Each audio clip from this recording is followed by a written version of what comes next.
The icy rain was relentless, stinging my face as I stumbled backward on the wet gravel. My name is Susan. I'm 58 years old. I live in Portland, Oregon.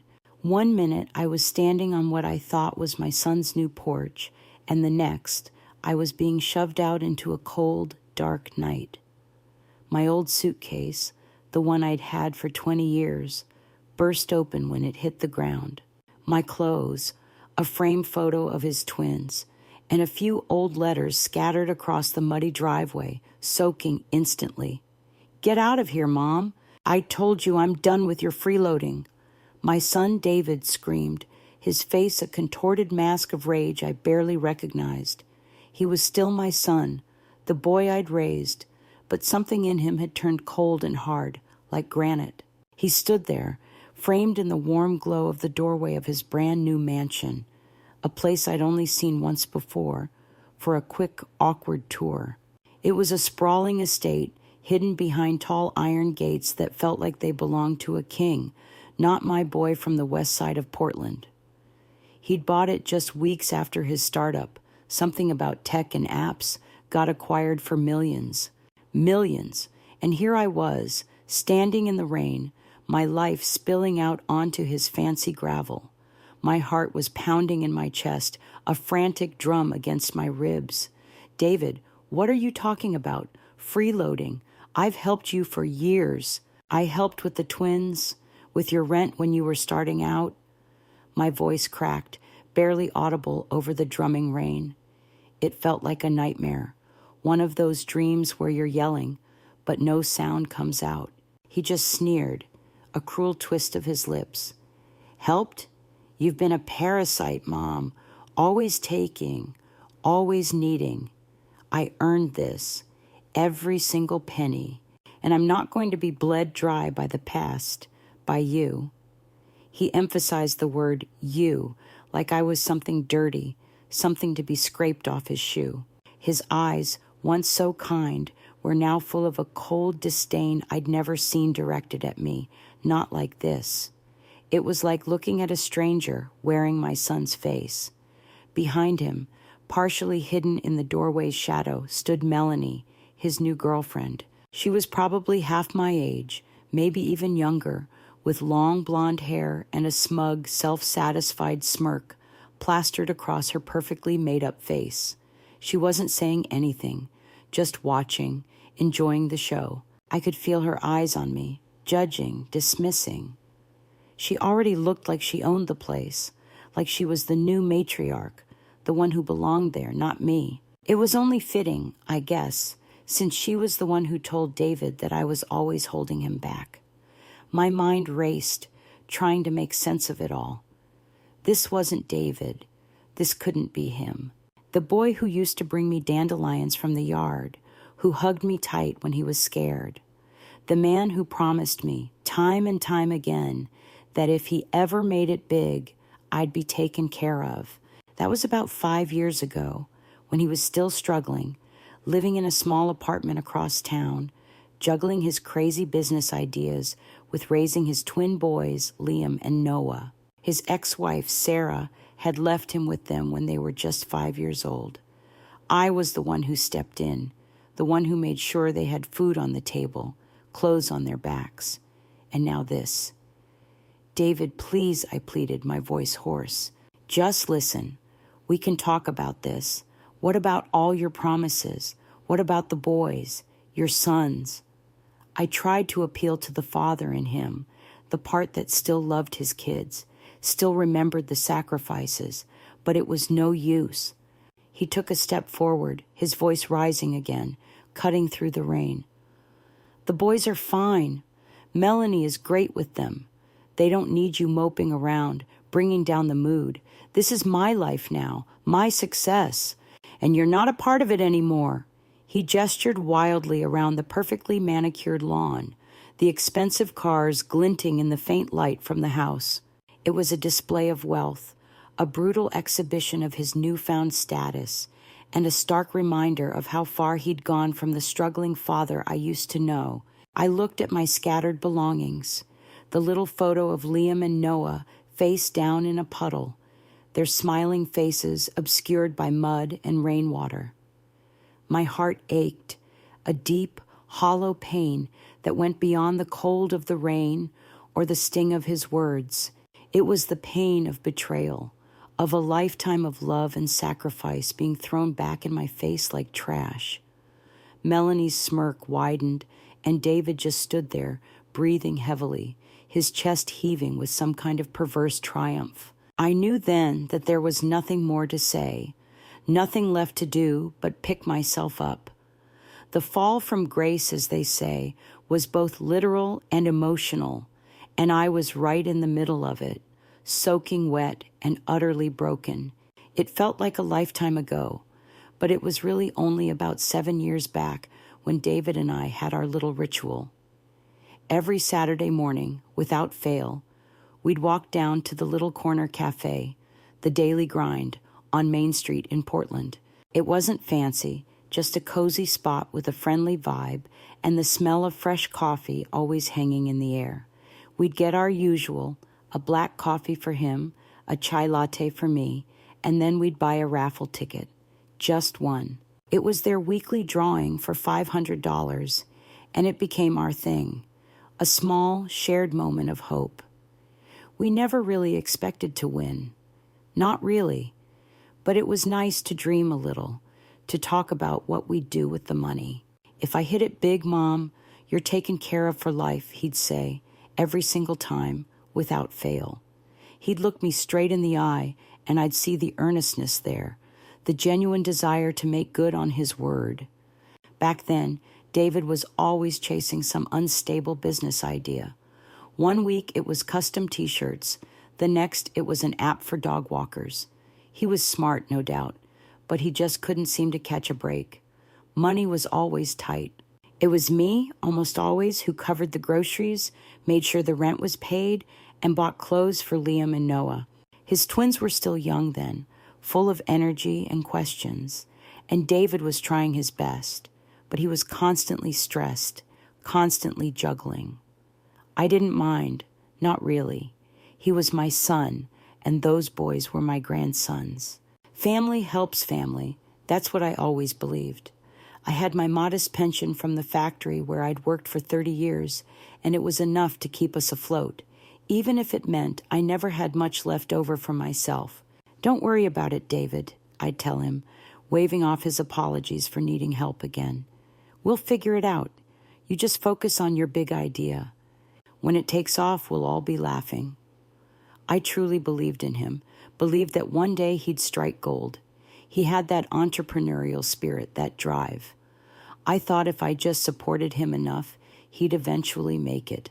And his promise, if I hit it big, you're taken care of for life, was a comforting thought, a warm blanket in the often cold reality of our finances. Sometimes he'd joke about what we'd do with the raffle money. First thing, Mom, we're getting you that fancy coffee machine you always wanted, he'd say, a grin spreading across his face. I'd laugh.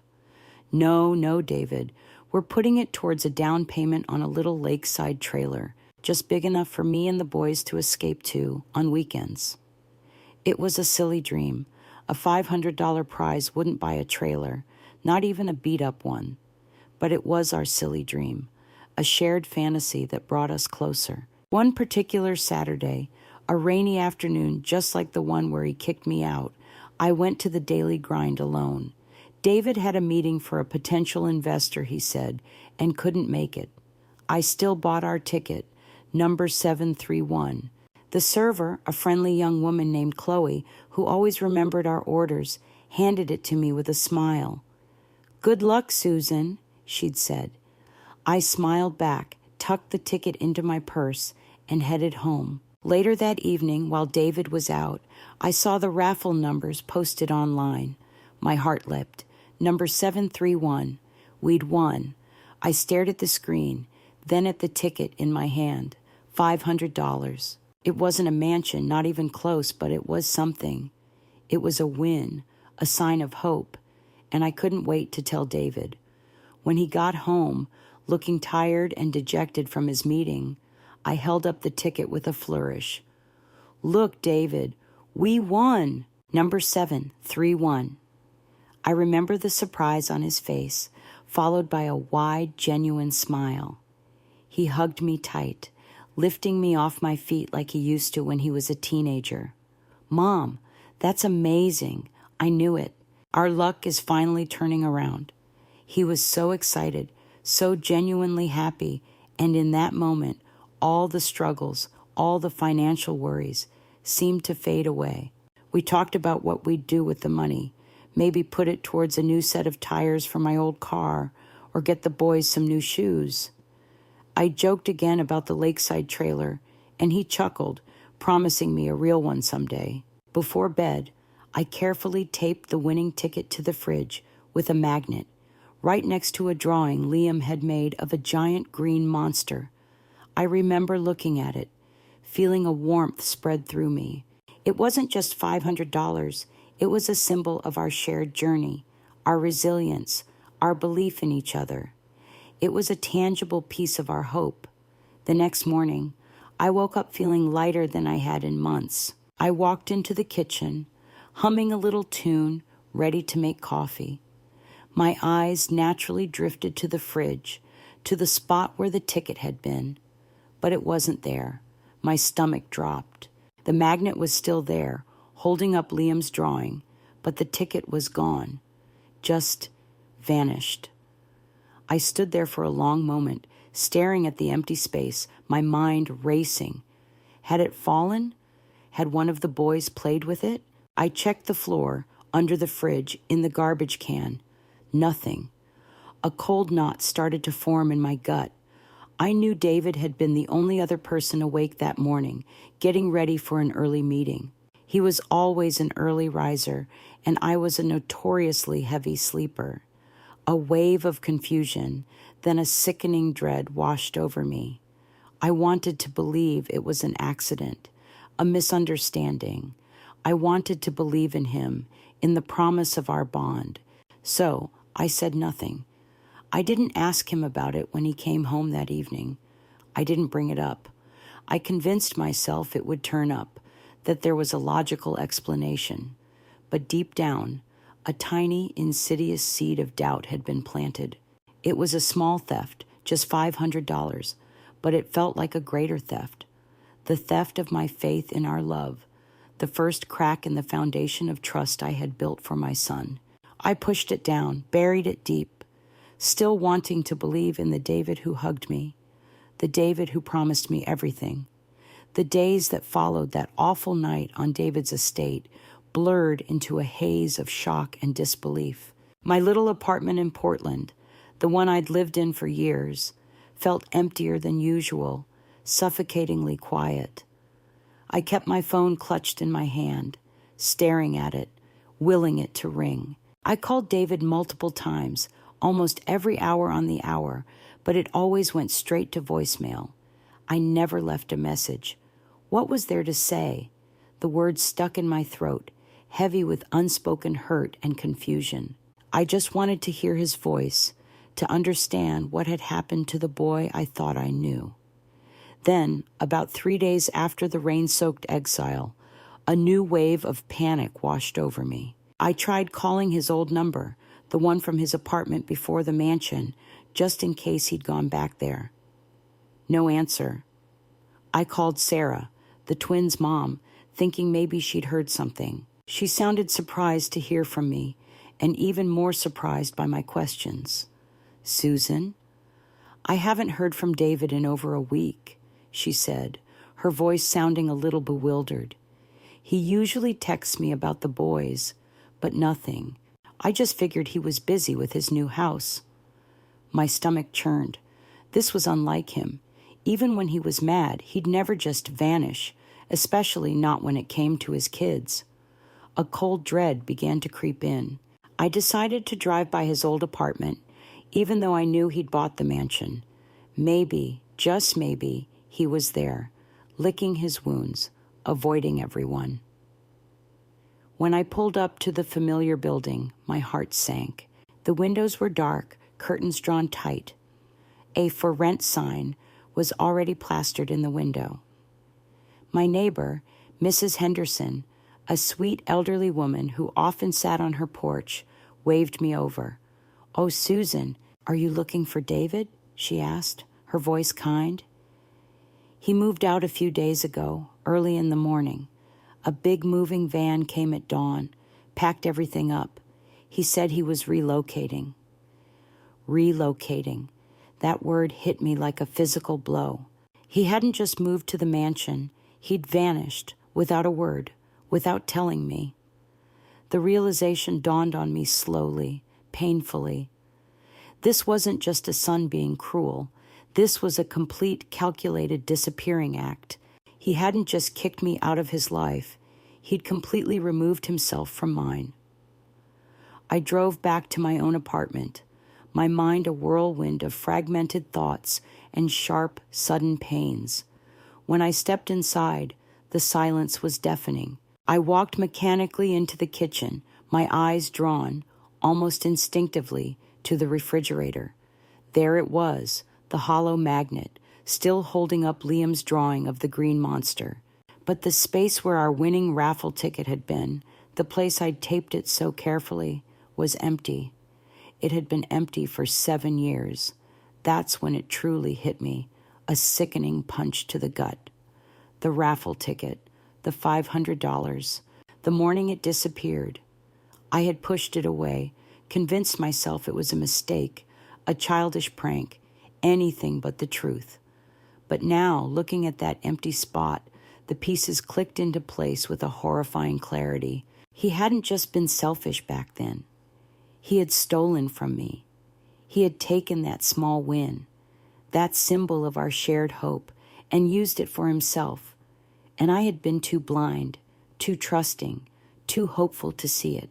The silent heartbreak that had been simmering inside me, a dull ache, suddenly morphed into something sharper, colder, a stark, undeniable realization. He didn't just take the money, he took my trust. He took years of my unwavering belief in him. He took my illusion of our unbreakable bond. All those promises, all those, "I'll take care of you, Mom," were just words, empty echoes of a love that he clearly didn't feel anymore, or maybe never truly had. I sat down in my worn armchair, the one David used to collapse into after a long day, the one where he'd tell me about his dreams and his struggles. The fabric was thin in places, faded from years of use, just like my dreams for my son now seemed to be. A profound weariness settled over me, a bone-deep exhaustion that went beyond lack of sleep. I felt hollowed out, gutted. For a long time, I just sat there, staring at the wall, tears silently streaming down my face. I didn't even bother to wipe them away. There was no point. My throat felt tight, a lump of grief and anger lodged deep inside. I could have crumbled right then, let the despair consume me. It would have been easy. I had every reason to. My son, my only child, had discarded me like old furniture, stolen from me, lied to me, and then vanished. But as I sat there, the tears slowly stopped. A strange kind of clarity began to emerge from the depths of my despair. All those years I'd sacrificed, I'd poured my heart and soul into him, into his boys, believing that he was a good person, that he would do the right thing. And he had repaid it with cruelty and betrayal. The thought hardened something inside me. I wouldn't crumble. I wouldn't let him break me completely. I was Susan, a retired factory manager, a survivor. I had raised him, helped him, believed in him, even when he didn't deserve it. This wasn't the end for me. This was a turning point. I had to figure out what to do next. A few days later, after the initial shock wore off and the cold resolve settled in, I knew what I had to do. My mind kept replaying the raffle ticket, the empty space on the fridge, and David's face as he kicked me out. It wasn't just about the $500 from years ago. It was about the principle, about proving to myself, and maybe to him, that I wasn't some easily discarded old woman. I took a deep breath and walked back to the daily grind. The smell of roasted coffee beans and pastries immediately hit me, a familiar comfort from happier times. Chloe, the same friendly server from years ago, was behind the counter, wiping it down with a practiced hand. She looked a little older, a few more lines around her eyes, but still just as sweet. "Hi, Chloe," I said, trying to keep my voice steady. She looked up, her eyes widening in recognition. "Susan, oh my goodness, it's been ages. How are you?" Her genuine warmth was a stark contrast to the coldness I'd experienced lately. I'm doing okay," I replied, forcing a small smile. "I actually wanted to ask you something. Do you remember that raffle ticket I bought, maybe 7 years ago? The one that won?" Chloe paused, a thoughtful frown on her face. 7 years is a long time, Susan," she mused, tapping her chin with her pen. "But, wait, was that the one where you were just so excited? You came in and said you won, and then I didn't see you for a while?" She seemed to be piecing it together. My heart quickened. Yes, that was it. Number 731. A light seemed to go on in her eyes. "Oh, I remember that. I was so happy for you. You were talking about a lakeside trailer, right?" She smiled. "Yeah, that was a big one for us, too. Not every week we have a winner who actually claims it." My stomach dropped again. "Claimed it?" I asked, my voice barely a whisper. "But I never claimed it." Chloe's smile faltered. "Oh?" "But someone did. A young man came in a day or two later with the ticket, said he was your son, said you sent him because you were feeling under the weather." She looked confused, a flicker of concern in her eyes. "He had ID and everything, and the ticket was signed on the back, just like we always ask." A cold wave washed over me. It was him. It had always been him. The memory of the empty space on my fridge, the casual joke about the trailer, all of it. He had taken it. He had signed my name, the casual lie to Chloe, the fake ID. It all made a sickening kind of sense now. My hands clenched into fists in my pockets. Could I speak to the manager, please, Chloe?" I asked, trying to keep my voice even. A few minutes later, the manager, a portly man named Mr. Henderson, came out. I explained the situation, trying to remain calm and factual, omitting the emotional betrayal for now. I just stated that the winning ticket, which I had bought and signed, had been claimed by someone else without my permission. Mr. Henderson listened patiently, his brow furrowed. "We keep security footage for about 6 months usually," he said, rubbing his chin. "But for winning tickets, especially larger sums like $500, we sometimes hold on to it longer. For verification purposes, you know." He paused, then his eyes lit up. "Wait a minute. I think we still have the footage from that week. It was a pretty big deal at the time, our first $500 winner in months." He led me to a back office, a cramped space filled with monitors and blinking lights. He pulled up the old digital files, navigating through dates and times. My heart was pounding, a frantic drumbeat in my ears. This was it. This was proof. Finally, he found it. The footage from that rainy Saturday, 7 years ago. There I was, clear as day, walking into the daily grind, approaching the counter, and buying the ticket from Chloe. The camera angle was perfect. You could even see me carefully signing my name on the back before tucking it into my purse. Then the next day, another clip. David, walking in, presenting the ticket. Chloe chatting with him, handing him the cash. His smirk as he walked out. It was all there. Undeniable. Could I record this on my phone?" I asked, my voice trembling slightly. Mr. Henderson hesitated for a moment, then nodded. "Normally, no, but given the circumstances, yes, I think that's reasonable. Just for your own records, of course.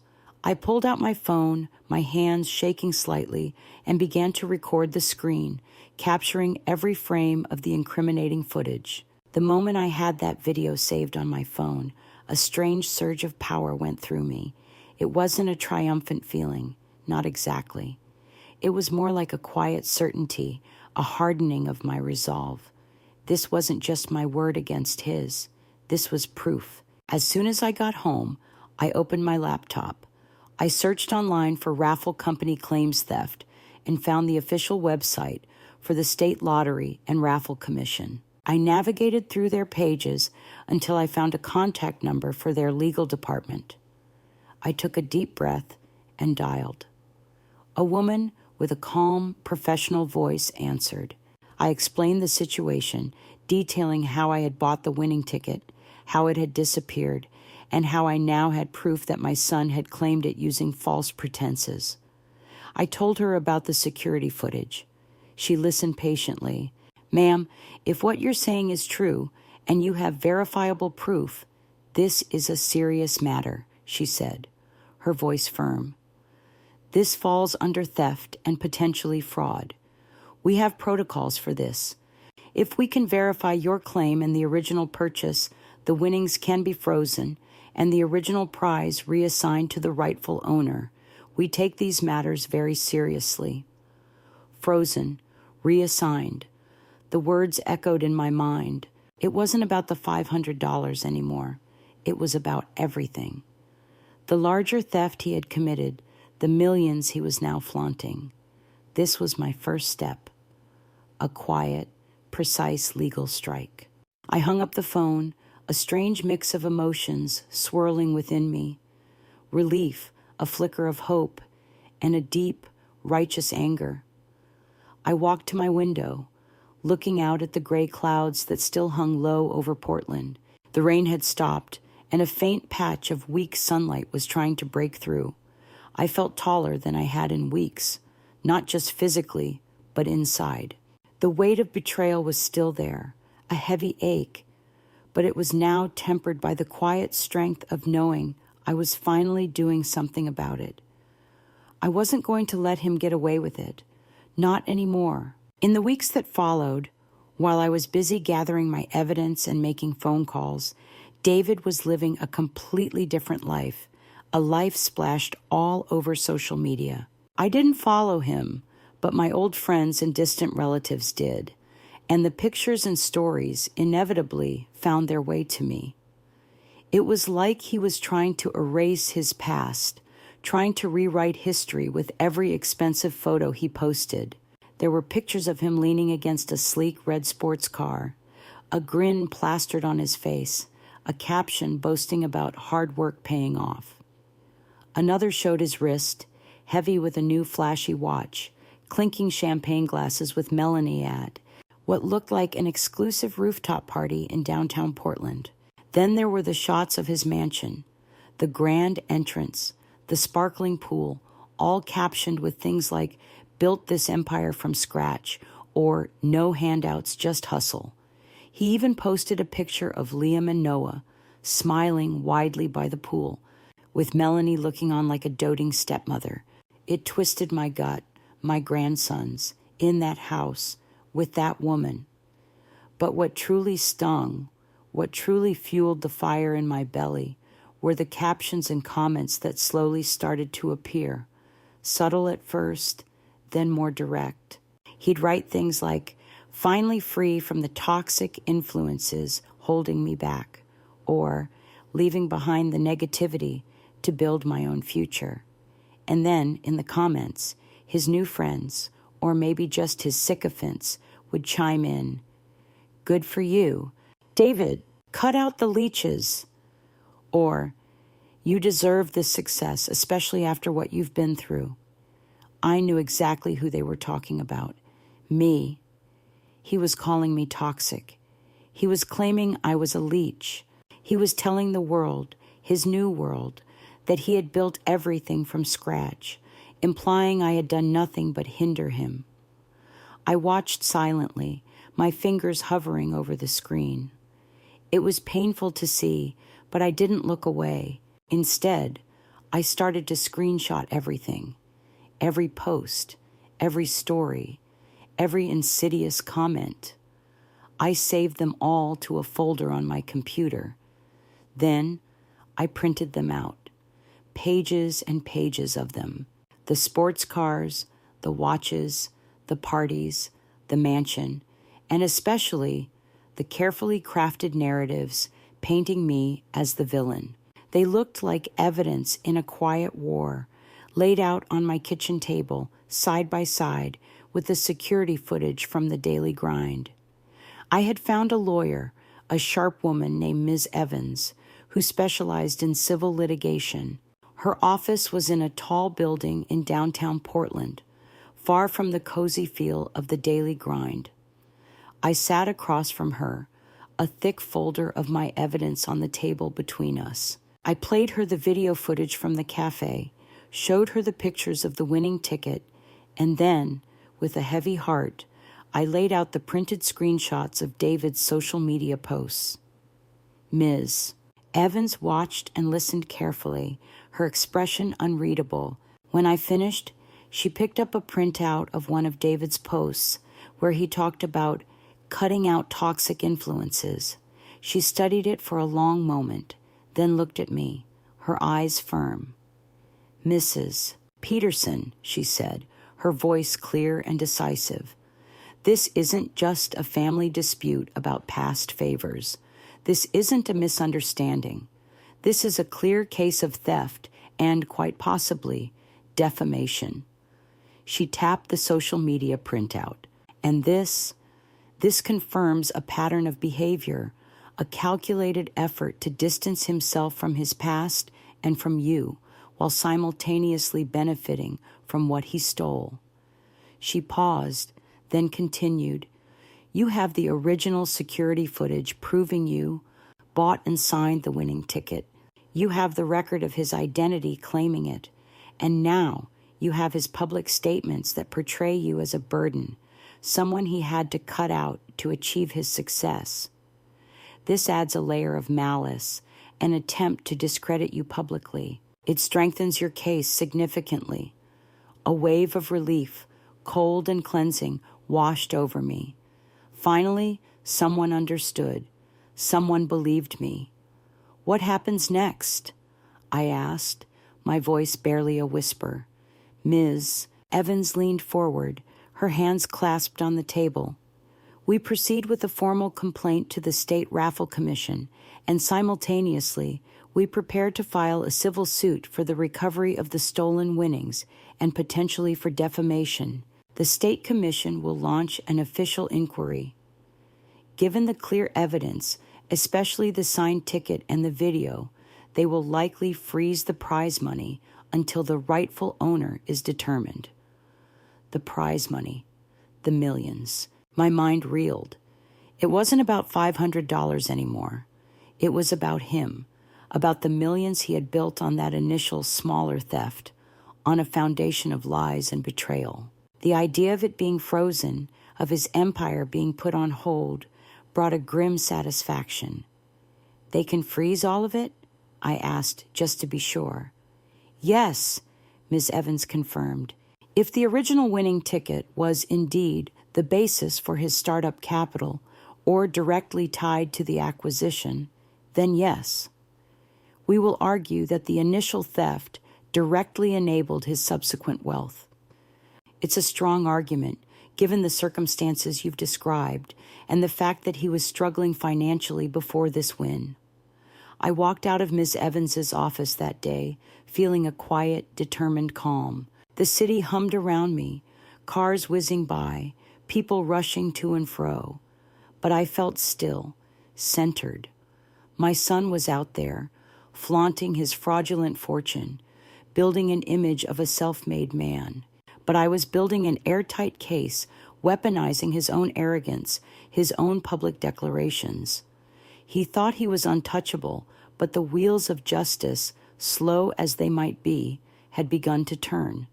And this time, they were turning in my favor. The change wasn't sudden, not like a switch flipping, but it was noticeable. First, David's social media went dark. The constant stream of flashy posts, the sports cars, the fancy watches, the extravagant parties, all stopped. No new stories appeared. No more pictures of his mansion. No more triumphant declarations about his meteoric rise. It was like a sudden, eerie silence had fallen over his digital life. I still checked occasionally, not because I wanted to see his face, but because I wanted to see the silence. It was a strange kind of vindication. The public show had ended. I didn't see any more comments from his new circle of admirers, those fair-weather friends who had praised his hustle and echoed his toxic claims about me. Their adoration, it seemed, was as fleeting as his fraudulent success. A few days later, Ms. Evans called me.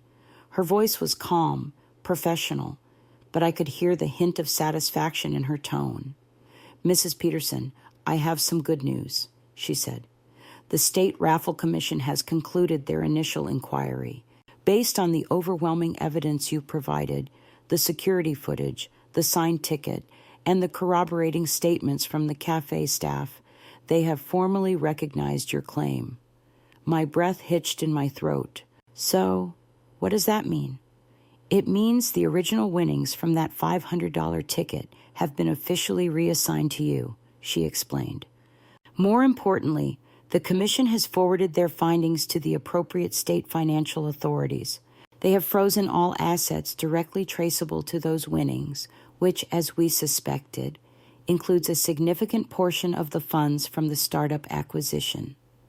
Frozen. All of it. The word echoed in my mind, a chilling pronouncement that felt like a quiet explosion. I pictured David, living his lavish life, thinking he was untouchable, and then, suddenly, his bank cards would be declined. His phone calls to his financial advisors would go unanswered or be met with cold, legalistic language. The silence would creep in, not just on his social media, but in his real life. The mansion, the cars, the lifestyle, all built on a foundation of lies, now crumbling around him. They won't release the funds until a full investigation is completed into the initial theft and the subsequent use of those funds, Ms. Evans continued. And given the clear chain of events, it's highly probable that a substantial amount, if not all, of his acquired wealth will be deemed to have originated from fraudulent means. It's going to be a long process for him to try and fight this, and frankly, I don't see him succeeding. I didn't say anything for a moment, just processed her words. I imagined the scene playing out. David, in his expensive suit, at a fancy restaurant, trying to pay with a credit card, only for it to be declined. The bewildered look on his face, followed by the dawning horror. The frantic phone calls to his bank, only to be met with automated messages or confused representatives who couldn't help him. The realization that his carefully constructed world was collapsing around him piece by piece. A strange feeling settled over me. It wasn't triumph, not exactly.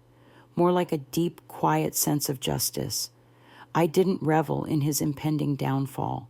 I didn't feel a malicious joy, but I also didn't feel pity. He had chosen this path. He had made his bed, and now he had to lie in it.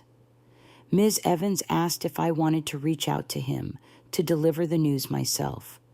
"No," I said, my voice firm. "Let him find out the hard way. He chose to cut me out. He chose to lie." I hung up the phone, a small, weary sigh escaping my lips. I walked over to my humble kitchen, the same kitchen where I'd taped that raffle ticket to the fridge so many years ago. I put on the kettle, the familiar hiss of the boiling water, a comforting sound. I poured myself a cup of Earl Grey, the steam rising in delicate tendrils. I sat at my small, worn kitchen table, the one where I'd helped David with his homework, where I'd listened to his dreams. The world still felt a little wobbly from everything that had happened. But in that moment, with the warm mug in my hands, it finally felt upright again. The injustice, the betrayal, it hadn't consumed me. I had fought back, not with anger or confrontation, but with quiet resolve and legal precision. And now, the consequences of his actions were beginning to unfold. He had built his empire on shifting sands, and the tide was finally coming in. I just sat there, drinking my tea, and waited. It was a few days after Miss Evans's call when my phone finally rang with a number I recognized. David. My heart gave a little jolt, but I answered, taking a slow, steadying breath. Mom, what the hell did you do? His voice was frantic, laced with a raw desperation I hadn't heard in years. It was the sound of a cornered animal, not the arrogant millionaire I'd seen on social media. I remained silent, letting him vent, letting him scream into the phone. He was accusing me of destroying his life, of ruining everything he'd built, of being a spiteful, vindictive old woman. Each word was a fresh insult, but they didn't sting the way they used to. They just sounded hollow, pathetic. My accounts are frozen. My cards are declined. They're saying I stole something from you. What is this, Mom? Are you insane? He was practically wailing, his carefully constructed composure completely shattered. When he finally paused, gasping for breath, I spoke, my voice calm and even, a stark contrast to his frenzy. I kept you afloat for a decade, David. I covered your rent, bought groceries, clothed your children. I supported you when no one else would. And then you stole from me. You stole the $500 that I won, the small bit of hope we had, and then you built your fortune on it. There was a stunned silence on his end, a brief pause where he seemed to grasp, for the first time, that I knew, that I remembered. It was $500, Mom? $500. You're ruining my life over $500? His voice rose again, escalating into a fresh tirade. Do you know what I'm losing? The mansion, the cars, the deals? My investors are pulling out. My image, my reputation, it's all gone. I let him finish, the dramatic pronouncements of his losses falling flat against the quiet resolve in my heart. You built it on lies, David, I stated, my voice steady, unwavering. You built it on a stolen lottery ticket, and then you built it on lies about me. You called me toxic. You said I was a parasite. You tried to erase me from your history while benefiting from everything I gave you. He was sobbing now, a choked, desperate sound that might have once broken my heart, but not anymore. Mom, please, we can fix this. Just tell them it was a misunderstanding. Tell them you made a mistake. I'll give you anything, whatever you want. It wasn't a mistake, David, I said, my voice firm. And it's not about what I want anymore. It's about what you did. I took a deep breath, and then I dropped the final piece of information, the one that would truly shatter his illusion of control. And just so you know, I already donated half of the money that's coming back to me. Another stunned silence. Donated? What are you talking about? He choked out. Half of the winnings, the substantial amount that was frozen and is now being returned to me, I'm donating to a local charity that supports struggling single mothers, I explained. A small, almost imperceptible tremor in my voice, but it was from emotion, not weakness. Mothers who are working hard, trying to raise their kids, just like I was. Mothers who need a hand, not a betrayal.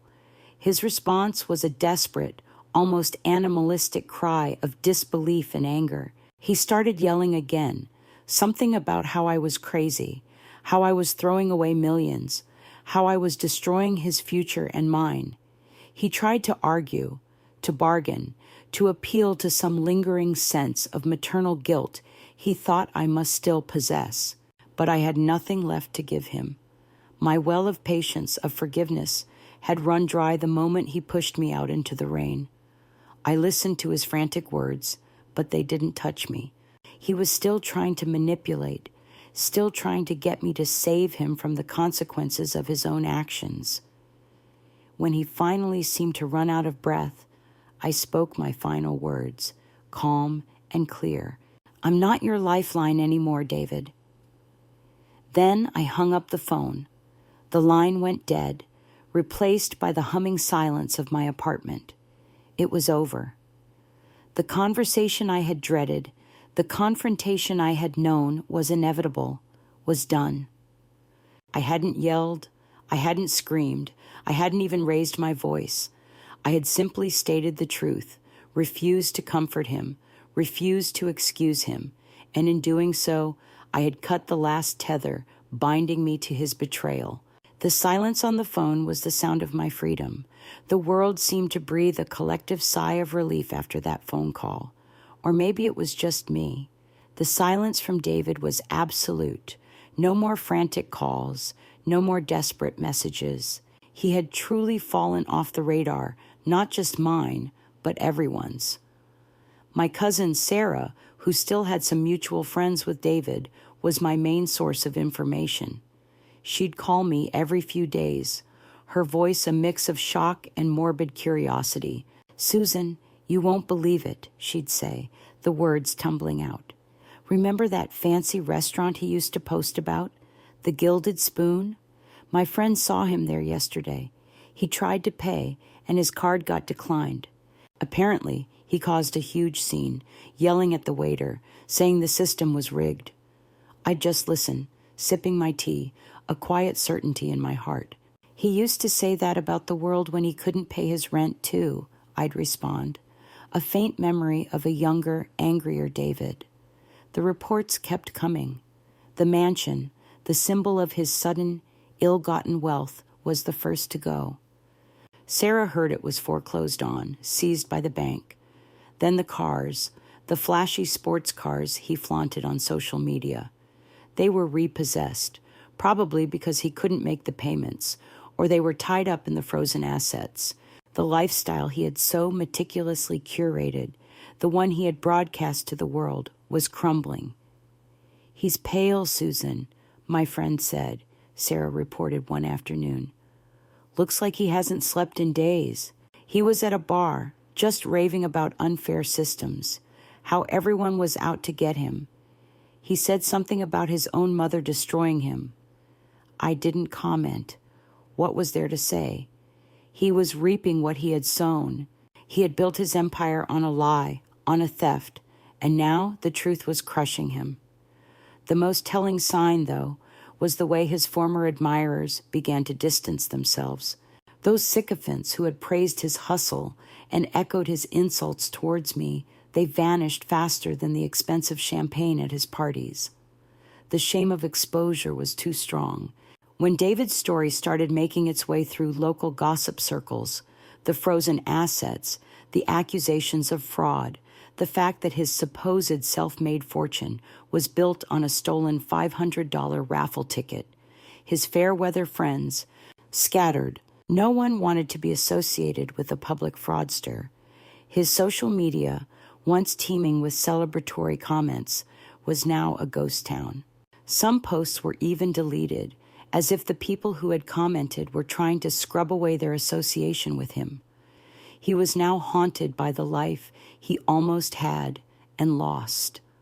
The grand mansion, the roaring parties, the endless stream of money. It was all a mirage, and now the desert wind was blowing it away, leaving him stranded and exposed. And perhaps, even more haunting, was the memory of the mother he once had and so carelessly discarded. The woman who had been his rock, his supporter, his lifeline, and whom he had cast aside for shallow dreams of grandeur. I didn't revel in his downfall. There was no joy in seeing my son suffer, even if it was a suffering he had brought upon himself. I didn't raise him to be this person, this selfish, deceitful man. But I also didn't stop it. I didn't intervene, didn't try to soften the blow. He had made his choices, and these were the consequences. I had done what I needed to do, what was right, not just for myself, but for the principle of it all. Life in my small apartment continued, quietly, steadily. The money that was rightfully mine was being returned, slowly but surely, through the proper channels. I had already made arrangements for half of it to go to the charity I'd chosen, a local shelter for single mothers struggling to make ends meet, just like I once had. The other half would go into my savings, a small cushion for my own future, a peace of mind I hadn't had in years. I often thought about Liam and Noah, my grandsons. I hadn't seen them since the day David kicked me out. I knew they were with Melanie, probably navigating the chaos of their father's collapse. My heart ached for them, but I also knew I couldn't help them if I was constantly being dragged down by David's mess. I had to secure my own peace first. As his fraudulent empire crumbled, I remained silent, centered, and calm. The world might have seen a dramatic downfall, but for me, it was simply the slow, inevitable unfolding of consequences. The truth, after all, always has a way of catching up. Months passed, maybe even close to a year. Life had settled into a quiet rhythm. The money had been fully returned to me, and the charity had already started using the funds to help mothers in need. I felt a sense of purpose, a calm strength I hadn't known in a long time. The memory of that rainy night, of David's cruel words, had faded into a dull ache, no longer a sharp, piercing pain. Then, one afternoon, there was a tentative knock on my apartment door. I wasn't expecting anyone. I peered through the peephole, and my breath caught in my throat. It was David. He looked different, gaunt, his clothes rumpled, his hair unkempt. The arrogant sheen was gone, replaced by a desperate, haggard exhaustion. He looked like the David from before the millions, but even more defeated. I opened the door, just enough to see his face. He flinched slightly, as if expecting me to slam it shut. "Mom," he began, his voice hoarse, almost a whisper. "Please, can I come in?" I stayed in the doorway, blocking his entry. "What do you want, David?" My voice was flat, devoid of emotion. I didn't want him to think I was softening. He shifted uncomfortably, his eyes darting around my small porch. I just want to talk. I messed up, Mom. I know I did. Everything's gone. The mansion, the money, Melanie. She left. My career is ruined. I have nothing left. He sounded genuinely desperate, but there was still a hint of self-pity, an undercurrent of poor me. He pleaded, his voice cracking. "Please, Mom, I need your help. We can fix this. Just tell them you made a mistake. Tell them it was all a misunderstanding. We can go back to normal." He even tried to reach out, his hand tentatively moving towards mine, but I didn't flinch. I listened, my expression unwavering. He accused me of destroying his life, of being unforgiving, of ruining his future. He bargained, promising to pay me back, to do anything I wanted. He even brought up Liam and Noah, saying they missed me, that they needed me. It was all manipulation, thinly veiled attempts to get me to feel guilty, to give in. When he finally ran out of steam, his pleas echoing in the silence, I spoke, my voice calm, clear, and utterly resolute. "You mean me sacrificing while you take, David?" I asked, echoing his own past behavior, calling out the core of our dysfunctional relationship. He flinched again, his face paling. No, Mom, I've changed. I swear, I learned my lesson. I just need a second chance. We're family." "Family doesn't steal from each other, David," I replied, the words soft but firm. "Family doesn't throw each other out in the rain. Family doesn't lie and slander each other to the world." He stared at me, his eyes wide, disbelief warring with desperation. "You'll regret this, Mom," he said, his voice hardening slightly. "You'll regret shutting me out, You'll be alone. A small, genuine smile touched my lips. It wasn't a triumphant smile or a malicious one. It was a smile of peace. I bought my peace, David, I said. It cost me dearly, but I bought it. I had nothing more to say. There was no point. He wouldn't understand. He would never truly understand the depth of his betrayal or the strength it had taken for me to stand up for myself.